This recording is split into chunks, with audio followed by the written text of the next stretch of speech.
الرحیم نحمده ونصلی علی رسول الکریم اما بعد فاعوذ باللہ من الشیطان الرجیم بسم اللہ الرحمن الرحیم والمطلقات یتربصن بانفسهن ثلاثة قروء ولا يحل لهن ان يكتمن ما خلق الله في ارحامهن ان كن يؤمن بالله واليوم الاخر وبعولتهن احق بردهن في ذلك ان ارادوا اصلاحا ولهن مثل الذي عليهن بالمعروف وللرجال عليهن درجة والله عزيز حكيم صدق اللہ العظیم۔ پچھلے درس میں یہ بات گزری تھی کہ اگر کوئی شخص قسم کھا لیتا ہے کہ میں 4 مہینے تک اپنی بیوی سے نہیں ملوں گا یا اس سے زیادہ نہیں ملوں گا تو وہ ایلا کہلاتا ہے۔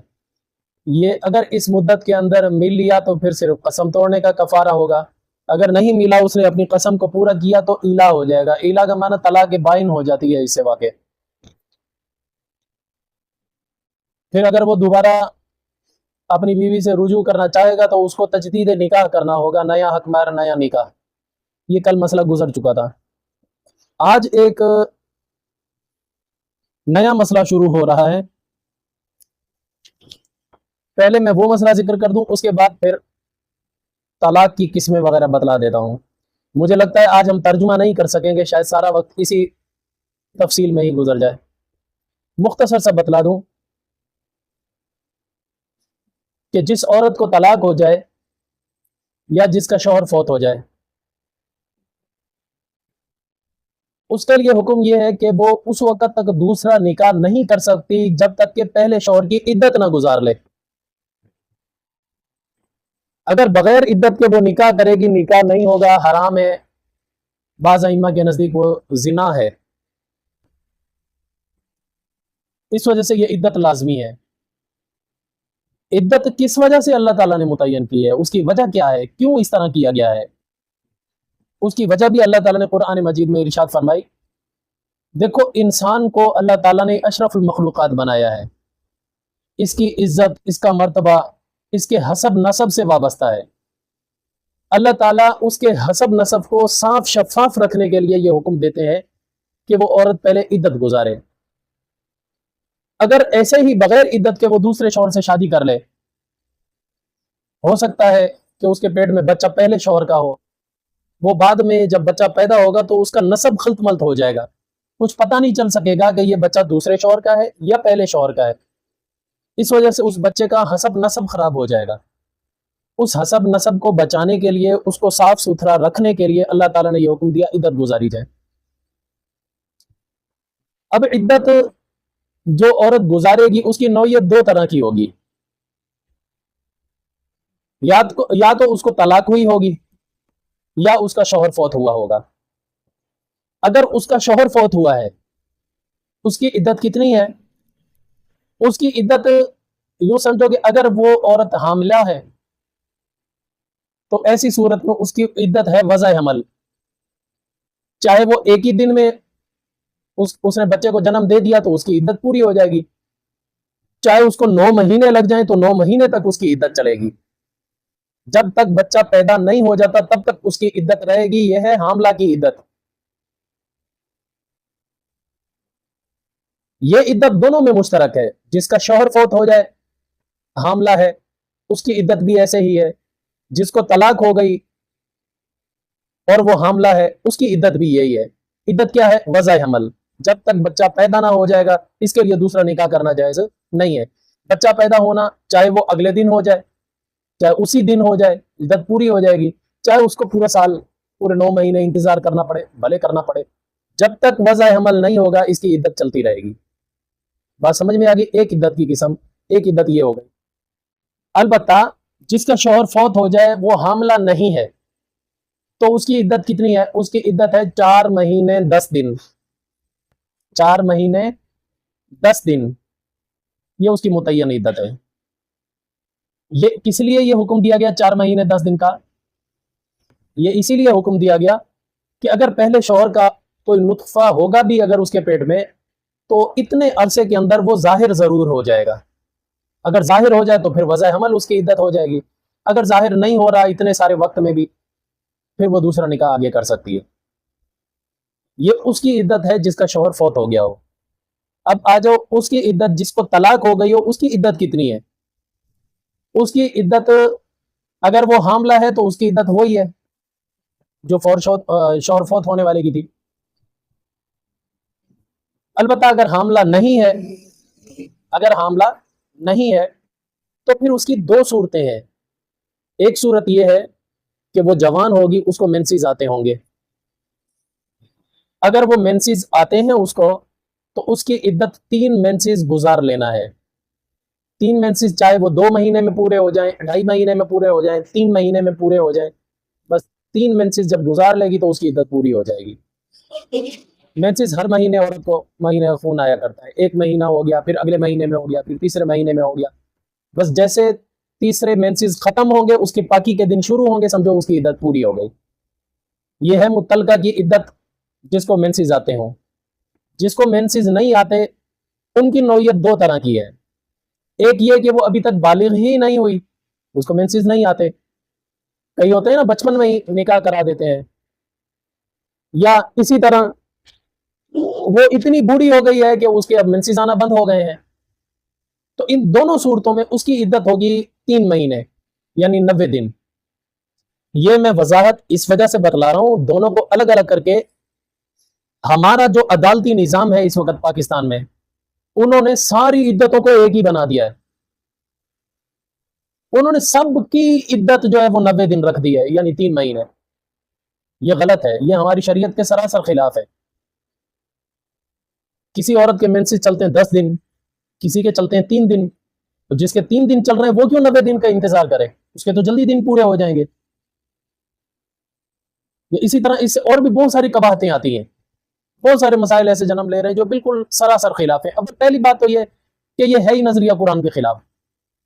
جس کا شوہر مر جائے وہ بھی 3 مہینے تک عدت میں یعنی 90 دن انتظار کرے، جس کو طلاق ہو گئی ہے وہ بھی 90 دن انتظار کرے، جس کو مینسز آ رہا ہے وہ بھی 90 دن انتظار کرے، جس کو نہیں آ رہا بوڑھی ہو چکی وہ بھی 90 دن انتظار کرے۔ یار عجیب اندھیر نگری ہے، سب کو ایک ہی لاٹھی سے ہانکنا شروع ہو گئے۔ اب کیا کریں، ہمارا قانون ہی ایسا بنا ہوا ہے۔ بہرحال شرعی لحاظ سے اس میں فرق ہے، جو فرق ہے وہ میں نے بتلا دیا ہے۔ ہر ایک کی عدت اپنی اپنی ہے۔ عدت کی وجہ بھی اللہ تعالیٰ نے یہی بتائی تاکہ اس عرصے میں جو کچھ اس کے پیٹ میں ہوگا وہ واضح ضرور ہو جائے گا۔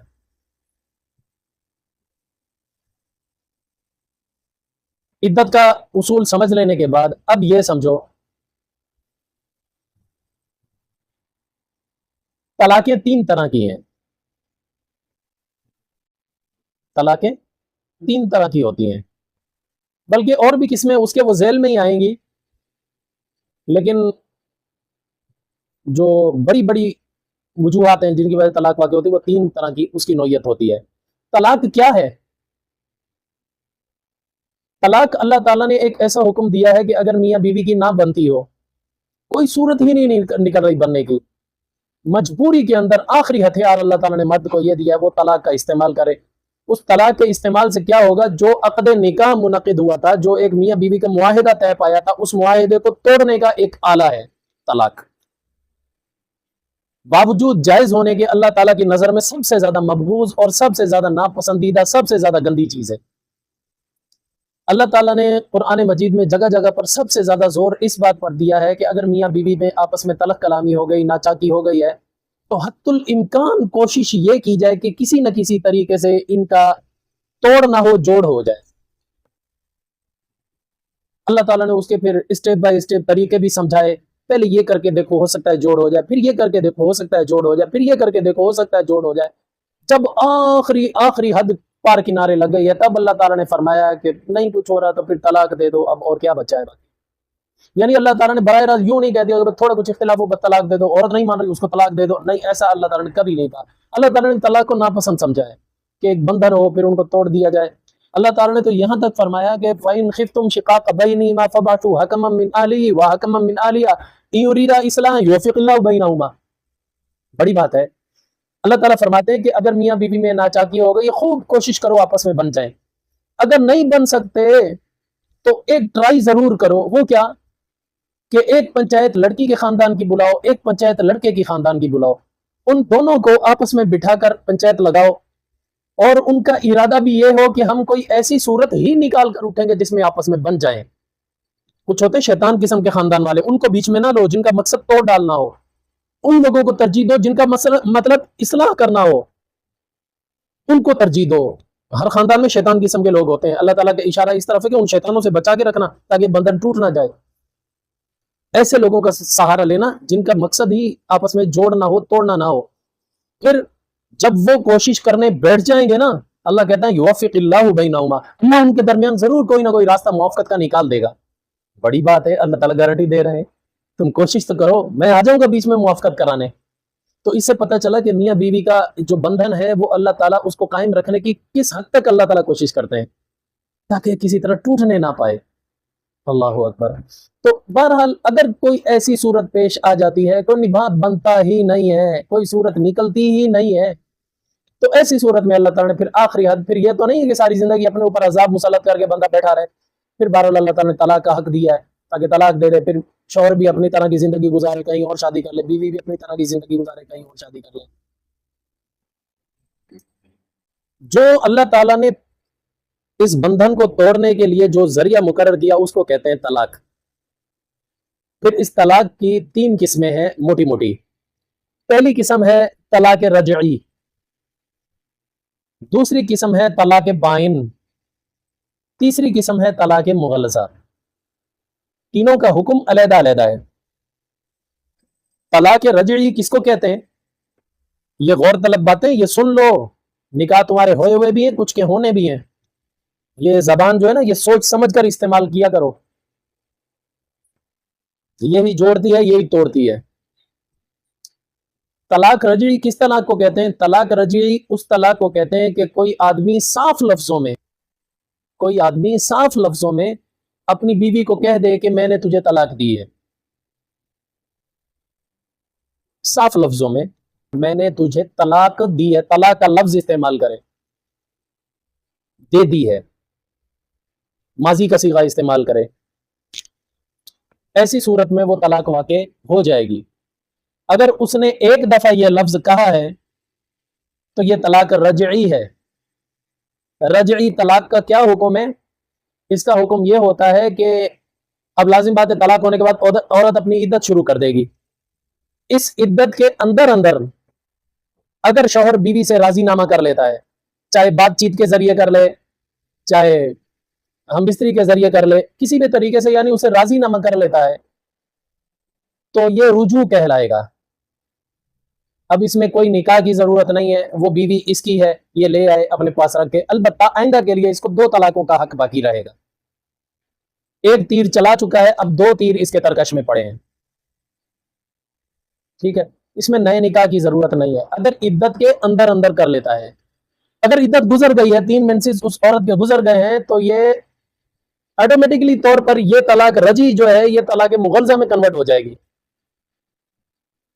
پھر یہ اس شوہر کے لیے حلال نہیں رہے گی, اس کا حکم پھر علیحدہ آگے آ جائے گا. ٹھیک ہے. اگر کوئی شوہر صاف لفظوں میں اپنی بیوی کو ایک دفعہ طلاق دے تو یہ طلاق رجعی ہے, عدت کے اندر اس میں رجوع کا حق حاصل ہوتا ہے. ٹھیک ہے. اگر کوئی شوہر اپنی بیوی کو 2 دفعہ صاف لفظوں میں طلاق دے دے کہ میں نے تجھے طلاق دی 2 دفعہ کہہ دیتا ہے, تو ایسی صورت میں بھی وہ طلاق رجعی کہلائے گی. دونوں کی دونوں طلاق رجعی کہلائیں گی. عدت کے اندر رجوع کرے تو وہ اسی کی بیوی ہے. البتہ اس کے بعد پھر اس شوہر کے ترکش میں 1 تیر رہ جائے گا. اب اس کو 1 طلاق کا حق باقی رہے گا. ٹھیک ہے.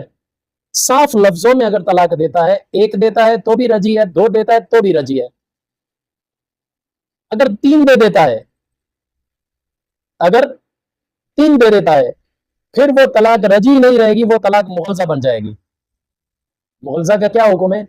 چاہے عدت کے اندر رجوع کرے چاہے عدت کے بعد رجوع کرے, وہ بیوی اس کے ہاتھ نہیں آنے والی. اب گئی, اب ہمیشہ کے لیے حرام ہو گئی. اب حلال ہونے کی صرف ایک ہی صورت ہے کہ یہ بیوی کہیں اور نکاح کرے. پھر اگر اس شوہر کے ساتھ بھی نہیں بنتی, اس کی اتفاق ایسا ہوا اس نے بھی طلاق دے دی, پھر اس کی بھی عدت گزارے, پھر یہ پہلا شوہر اگر شادی کرنا چاہے تو کر سکتا ہے. یہ مغلظہ بن جائے گی. یعنی اگر 3 دفعہ لفظ استعمال کر لیا مغلظہ بن جائے گی. 2 طلاقیں سمجھ میں آ گئی, رجعی بھی آ گئی, مغلظہ بھی آ گئی. اب ایک طلاق اور ہے, اس کو کہتے ہیں طلاق بائن. طلاق بائن کس کو کہتے ہیں؟ طلاق بائن کا مطلب ہے کہ شوہر بیوی کو طلاق تو دے رہا ہے لیکن اس کے لیے لفظ طلاق استعمال نہیں کر رہا. طلاق کے الفاظ استعمال نہیں کر رہا، بلکہ کہہ دیتا ہے جا تو آزاد ہے، جا میرے گھر سے نکل جا، اس طرح کے لفظ، جا مجھ سے جدا ہو جا تو اپنے میکے چلی جا، میرے گھر نہیں آئی ہو، میرے گھر کے دروازے تجھ پر بند ہو گئے، اس طرح کے الفاظ اگر کہہ دیتا ہے، اور ان الفاظ سے مقصد بیوی کو ڈانٹنا نہیں ہے بلکہ اس کو طلاق دینے کا ارادہ ہے۔ ایک ہوتا ہے ڈانٹنے کے ارادے سے کہتے ہیں چل چل دفع ہو، نکل یہاں سے نکل، طلاق کا ارادہ نہیں ہوتا، ویسے ہی الفاظ کہہ دیے جاتے ہیں تاکہ بیوی کو ڈانٹ ڈپٹ حاصل ہو جائے، ایسی صورت میں تو طلاق نہیں ہوتی، لیکن اس طرح کے الفاظ نکالنے نہیں چاہیے، تھوڑی سی بھی لفظش ہوگی طلاق بن بھی جائے گی۔ اگر اس کا ارادہ طلاق دینے کا تھا یا شوہر کا ارادہ طلاق دینے کا نہیں تھا لیکن میاں بیوی کی لڑائی میں طلاق کا تذکرہ چل رہا تھا، وہ کہہ رہی تھی مجھے چھوڑ دے، یہ کہنے لگا چل جا پھر تو آزاد ہے، ایسی صورت میں شوہر کی نیت کو نہیں دیکھا جائے گا، ایسی صورت میں وہ طلاق بائن واقع ہو جائے گی۔ یعنی صاف لفظوں میں اس نے طلاق کے لفظ نہیں کہے، گول مول الفاظ تھے، یا تو اس کا ارادہ طلاق کا تھا یا تذکرہ طلاق کا چل رہا تھا، ایسی صورت میں وہ ایسے الفاظ کہہ دیتا ہے تو یہ طلاق بائنہ واقع ہو جائے گی۔ طلاق بائنہ کا کیا حکم ہے؟ طلاق بائنہ کا حکم یہ ہے کہ اگر شوہر اس سے رجوع کرنا چاہتا ہے، عدت کے اندر اگر رجوع کرنا چاہتا ہے تو اس کو صرف تجدید نکاح کرنا پڑے گا، تجدید نکاح کرنا پڑے گا، یعنی نیا نکاح، نیا حق مہر مقرر ہوگا، نئے گواہ ہوں گے ان کے سامنے، اس کا نیا نکاح ہوگا عدت کے اندر۔ اگر عدت گزر گئی پھر بعد میں رجوع کا اس کو شوق چڑھا ہے تو یہ طلاق مغلظہ بن جائے گی۔ بات سمجھ میں آ گئی؟ مغلظہ وہ طلاق کہلاتی ہے کہ جس کے بعد نہ رجوع کا حق رہتا ہے نہ نئے نکاح کی گنجائش رہتی ہے براہ راست، اس کا حکم علیحدہ ہے۔ اب اس کا حکم کیا ہے طلاق مغلظہ کا؟ وہ قرآن مجید میں ہی اللہ تعالیٰ نے ارشاد فرمایا، اس کا حکم یہ ہے کہ وہ عورت پہلے شوہر کی عدت گزارے گی پھر کہیں اور نکاح کرے گی، لیکن جو دوسرا نکاح کرے گی وہ حلالے کی نیت سے نہیں ہوگا، نہ شوہر کا ارادہ حلالے کا ہوگا نہ بیوی کا ارادہ حلالے کا ہوگا۔ یعنی جو دوسرا نکاح ہوگا اس عورت کا، اگر عورت نے یہ نیت کر لی کہ میں اس سے طلاق لے لوں گی، یا شوہر کا یہ ارادہ ہے کہ میں اس کو طلاق دے دوں گا تاکہ یہ پہلے شوہر کے لیے چلی جائے، یا پہلے شوہر نے کسی کو مجبور کیا یار میں نے طلاق دے دی لہذا تو کر لے، نکاح کر لے، حلالہ کر کے پھر مجھے واپس دے دینا، ایسے شخص کا نکاح نہیں ہوگا، وہ زنا ہوگا، ایسے شخص کے اوپر اللہ اور اللہ کے رسول کی لعنت ہے، ایسے حلالہ کرنے والے پر اللہ اور اللہ کے رسول کی لعنت ہے۔ دوسرا نکاح کرے تو اس نیت سے کرے کہ ہمیشہ کے لیے رکھنے کے ارادے سے، پھر آگے حالات کے اوپر ہے، حالات آگے ایسے بن جاتے ہیں کہ طلاق کی نوبت آ جاتی ہے تو پھر یہ عورت پہلے شوہر کے لیے حلال ہو سکتی ہے ورنہ نہیں۔ بات سمجھ میں آ گئی نا؟ بعض لوگ کہتے ہیں کہ حنفیوں نے حلالے کا سسٹم نکالا ہوا ہے، سمجھو کہ حلالہ کرنے والا ایک سرکاری سانڈ ہے، وہ جیسے چاہے کر لے، بس پھر پہلے شوہر کے لیے آزاد وہ جائز ہو جائے گی، یہ کرنے کی ضرورت نہیں ہے، لہذا بس اس نے طلاق دی ہے، عدت گزار کے نیا نکاح دوبارہ اسی شوہر سے کر لے۔ یہ اہل حدیثوں کا مسلک ہے، یہ غلط ہے۔ نہ ہمارا نظریہ یہ ہے کہ حلالے والے کی حیثیت سرکاری سانڈ جیسی ہوتی ہے، نہیں، ہم بھی کہتے ہیں اگر وہ حلالے کی نیت سے کرتا ہے اس کا نکاح منعقد نہیں ہوگا، وہ زنا ہوگا۔ کیوں؟ اللہ تعالیٰ خود فرماتے ہیں محسنات غیر مصافحات ولا متخذات اخدان، نکاح کرو پاک دامنی کی نیت سے کرو، صرف پانی بہانے کی نیت سے مت کرو۔ یہ پانی بہانے کی نیت سے جو نکاح کیا جاتا ہے ہم تو اس کو متع کہتے ہیں، اور متع ہماری شریعت میں حرام ہے۔ بات سمجھ میں آ گئی نا؟ حلالے کا بھی اللہ تعالیٰ نے یہ طریقہ بتایا ہے کہ دوسرا شوہر نکاح کرے، یہ نہیں کہا گیا کہ پہلا شوہر نکاح کر رہا ہے یا پہلے شوہر کے لیے نکاح کرے، ایسا نہیں کہا گیا۔ نیت یہ ہو دوسرا کہیں دوسری کہیں شادی کرے، پھر اگر اسے انبن ہو جاتی ہے وہاں سے طلاق ہو جاتی ہے، اتفاق ایسا ہوتا ہے پھر اس کی بھی عدت گزارے، پھر یہ پہلے شوہر اسے شادی کر سکتا ہے ورنہ نہیں۔ یہ ہے حلالہ۔ اب ایک بات اور سنو، اللہ تعالیٰ نے یہاں پر یہ ارشاد فرمایا طلاق کا حق اللہ نے مرد کو دیا ہے، عورت کو نہیں دیا۔ عورت اگر چاہے میں اس نکاح کو فسخ کر دوں، توڑ دوں، باطل کر دوں، اس کو کوئی اختیار نہیں ہے۔ نکاح کرنا جو ہے اس کا عقد جو باندھا جاتا ہے اس میں بھی معتبر مرد کو بنایا گیا ہے، حکمیت مرد کو دی گئی ہے۔ حق مہر کون دیتا ہے؟ مرد دیتا ہے، بیوی تھوڑی دیتی ہے شوہر کو۔ تو حکمیت کس کو دی گئی؟ مرد کو۔ ملکیت کس کی بنائی گئی؟ مرد کی۔ جب نکاح منعقد کرنے میں مرد کا اللہ تعالیٰ نے اس کو فوقیت دی ہے تو طلاق کے معاملے میں بھی اللہ نے مرد کو فوقیت دی ہے، عورت کو نہیں دی. اختیار مرد کو دیا ہے، عورت کو نہیں دیا. اچھا، عیسائیوں کے ہاں ایسا نہیں ہے. عیسائیوں کے ہاں یہ اختیار عورت کو دیا گیا ہے. نتیجہ کیا ہوا؟ آپ آئے دن اخبارات اور سوشل میڈیا دیکھو، برطانیہ میں باقاعدہ یہی رائج ہے. برطانیہ کا لا جو ہے نا، وہ مرد کو اختیار نہیں ہے طلاق دینے کا، عورت کو ہے. اس کا نتیجہ کیا نکل رہا ہے؟ میں حیران ہوتا ہوں، عجیب عجیب کیس سامنے آتے ہیں. عورت جا کر کیس کرتی ہے مرد کے اوپر عدالت میں، جی میرا مرد میرے کتے سے پیار نہیں کرتا، لہذا مجھے اس سے طلاق چاہیے. میں نے گھر میں کبوتر پالے میں، میرے شوہر کو کبوتر پسند نہیں ہے، لہذا مجھے بھی یہ شوہر پسند نہیں ہے، میں اس کو طلاق دیتی ہوں. اب بتاؤ، پھر حالت یہ ہو گئی ہے. جب طلاقیں زیادہ ہوں گی، بیوائیں زیادہ ہوں گی، ایک جب بیوہ ہو جائے تو دوسرا آدمی اسے نکاح کرنے کو کر تو لیتا ہے، لیکن نہ چاہتے ہوئے. پھر نتیجہ کیا نکلتا ہے؟ زنا کا راستہ کھلے گا، زنا عام ہوگا. جس معاشرے میں طلاقیں عام ہو جائیں وہاں زنا عام ہوتا ہے. اس وجہ سے اللہ تعالیٰ نے یہ حق مرد کو دیا. اسلام میں یہ حق مرد کو حاصل ہے. اچھا، کبھی اتفاق ایسا ہوتا ہے کہ قصوروار مرد ہوتا ہے تو عورت ساری زندگی کیا اس کو جھیلتی رہے؟ نہیں. اللہ تعالیٰ نے پھر تھوڑا بہت حق، ایک آخری فائر عورت کے بھی حق میں دیا ہے کہ وہ بھی اختیار کر سکتی ہے. وہ کیا ہے؟ عورت عدالت کی طرف رجوع کرے اور طلاق لینے کا مطالبہ کرے. عدالت کو کہے کہ میری اس شوہر سے نہیں بنتی، میں اس سے جدائی چاہتی ہوں. پھر عدالت اس شوہر کو طلب کرے گی، اس کو کہے گی کہ عورت تجھے اتنا مال دینا چاہتی ہے، اس مال کے عوض میں تو اس کو آزاد کر دے. اگر شوہر طلاق دے دے تب بھی ٹھیک ہے، نہ بھی دے، وہ صرف راضی نامہ کر دے، ہاں بس میں راضی ہوں اس مال پر، خود بخود طلاق واقع ہو جائے گی. اس طلاق کو کہا جاتا ہے خلا. ٹھیک ہے، خلا اس کو کہا جاتا ہے. مرد کی رضامندی البتہ لازمی ہے. طلاق دیتا ہے تب بھی خلا ہو جائے گا، وہ طلاق ہو جائے گی، عورت کی جان چھوٹ جائے گی. اگر طلاق نہیں بھی دیتا، وہ کہتا ہے ہاں بس عورت مجھے اتنا مال دے رہی ہے تو ٹھیک ہے، مجھے اس کے آفر پر مجھے کوئی اعتراض نہیں ہے، بس میں راضی ہوں. بس یہ راضی ہوں کہا، ادھر طلاق خود بخود واقع ہو گئی. یہ طلاق خلا کہلاتی ہے. اس طلاق کا حکم طلاق بائن والا ہوتا ہے. عدت کے اندر اگر مرد اسی عورت کو دوبارہ لینا چاہے تو نیا نکاح کرنا پڑے گا. طلاق بائن کا حکم ہوتا ہے، خلا کا. بہرحال یہ ہے طلاق خلا. ایک ہوتی ہے طلاق بالمال. تھوڑا فرق کو سمجھو، یہ میں بتلانا چاہ رہا ہوں. ایک ہوتی ہے طلاق بالمال. وہ کیا ہوتا ہے کہ شوہر نے جا کر دعویٰ دائر کر دیا کہ میں اس شوہر سے جان چھڑانا چاہتی ہوں. شوہر آفر کرتا ہے مجھے اتنا مال دے پھر میں تجھے طلاق دوں گا. خلا کے اندر کیا ہوتا ہے؟ عورت آفر کرتی ہے میں مال دوں گی، میری جان چھوڑ. طلاق بالمال میں کیا ہوتا ہے کہ شوہر مطالبہ کرتا ہے مجھے مال دے، میرا حق مہر چھوڑ، یا میں نے جو تجھے گفٹ دیا تھا وہ مجھے واپس دے، میری زمین میرے نام کر، یا تیرے نام پہ جو گھر ہے وہ مجھے دے. یعنی مطالبہ شوہر کی طرف سے ہو رہا ہے مال کا. پھر اگر بیوی کہتی ہے ہاں ٹھیک ہے تو یہ طلاق بالمال ہو جائے گی. طلاق بالمال ہو جائے گی. سمجھے؟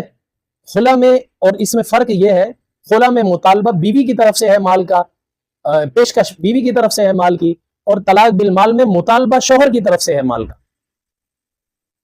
بار طلاق بالمال الگ چیز ہے، وہ طلاق ہوتی ہے، اور خلا جو ہے وہ طلاق بائن ہوتی ہے. دونوں کے فرق کو سمجھو. سمجھے نا؟ طلاق بالمال کے ذریعے جو عورت جدا ہوگی وہ طلاق ہوگی. اس کی عدت کے بعد اگر یہ دوبارہ نکاح کرنا چاہتا ہے تو حلالہ کرانا پڑے گا. اور عدت کے اندر بھی اگر رجوع کرے طلاق بالمال، اگر اس نے تینوں طلاقیں دے دی ہیں تو پھر وہ طلاق مغلظہ بن جائے گی، پھر بھی حلالہ کرنا پڑے گا. اور اگر خلا ہے تو عدت کے اندر اگر رجوع کر لیتا ہے تو صرف نیا نکاح ہے، پھر حلالے کی ضرورت نہیں ہے. یہ میں نے مختصر بتایا ہے. ٹھیک ہے، اب ایک بات اور سمجھو جو اس وقت عروج پر ہے، وہ کیا ہے؟ اکثر ہمارے نوجوان نا علم ہیں، نا بلد ہیں. ان کو طلاق دینے کے اصول کا نہیں پتا، وہ بے اصولی طلاق دے دیتے ہیں، بعد میں پریشان ہوتے ہیں. اس بارے میں تھوڑی سی وضاحت کرنا چاہوں. میں نے پہلے بتایا تھا طلاق رجعی کس کو کہتے ہیں؟ ایک طلاق دے صاف لفظوں میں، وہ طلاق رجعی کہلاتی ہے. عدت کے اندر رجوع کا حق حاصل ہوتا ہے. اس طلاق رجعی کی 3 قسمیں ہیں. ایک ہے طلاق احسن، ایک ہے طلاق سنت، اور ایک ہے طلاق بدعت. سمجھے؟ احسن طلاق کیا ہے کہ شوہر اپنی بیوی کو منسز کے دنوں میں نہیں بلکہ پاکی کے دنوں میں، اس پاکی کے دنوں میں طلاق دے جس میں وہ منسز سے ابھی ابھی تازہ تازہ پاک ہوئی تھی. اس پاکی کے دنوں میں ایک ہی طلاق دے، اس کے بعد دوبارہ طلاق نہ دے. اگر رجوع کا حق رجوع کرنا چاہتا ہے عدت میں تو رجوع کر لے، اس کی بیوی ہے. اگر رجوع نہیں کرنا چاہتا تو کچھ نہ کہے، صراحن جمیلا، اچھے طریقے سے اس کو چھوڑ دے. رجوع نہ کرے، خود بخود طلاق مغلظہ بن جائے گی. بات سمجھ میں آ گئی؟ یہ طلاق کہلاتی ہے طلاق احسن. دوسری ہے طلاق سنت. وہ کیا ہے؟ ایک طلاق دی پاکی کی حالت میں، پھر اس نے رجوع کر لیا، پھر انبن ہو گئی، پھر دوسری طلاق دیتا ہے تو دوسری پاکی میں دیتا ہے، ناپاکی میں نہیں دیتا. پھر رجوع کرنا چاہے تو کر سکتا ہے، نہیں کیا، اگر کر لیا رجوع پھر انبن ہو گیا، تیسری طلاق بھی پاکی میں دیتا ہے. یہ پاکی کے دنوں میں طلاق دینا نہ. پہلے والی تھی احسن، اب یہ ہے پہلے والی تھی سنت، یہ ہے احسن. اس میں کیا ہوگا؟ عدت کی مدت لمبی مل جائے گی. اس میں حالات پلٹا کھا سکتے ہیں، ہو سکتا ہے آپس کی نفرت محبت میں بدل جائے. یہ ایک اچھا طریقہ بتایا گیا ہے طلاق کا.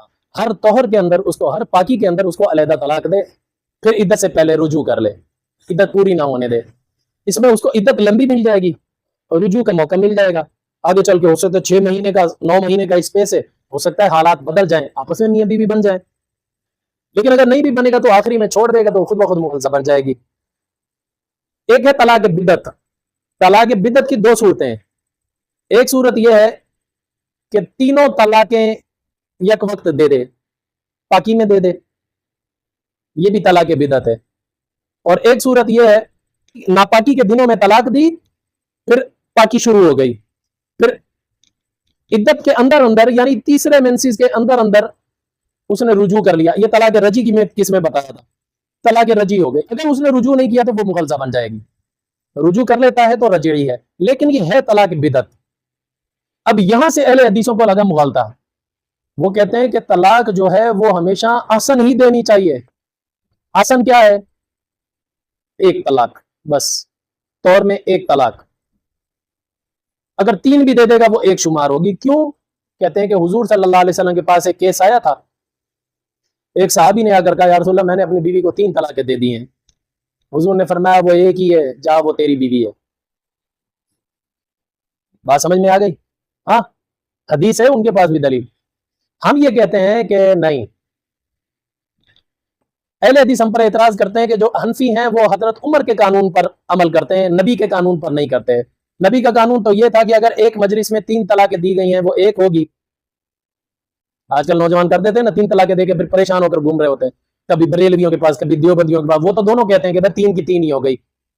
پھر کہتے ہیں اہل حدیثوں کے پاس، ان کے پاس جا کر کہتے ہیں، وہ کہتے ہیں کہ ایک ہوئی. اگر شیعوں کے ہاتھے چڑھ جائیں وہ پوچھتے ہیں غصے میں دی تھی یا محبت میں دی تھی.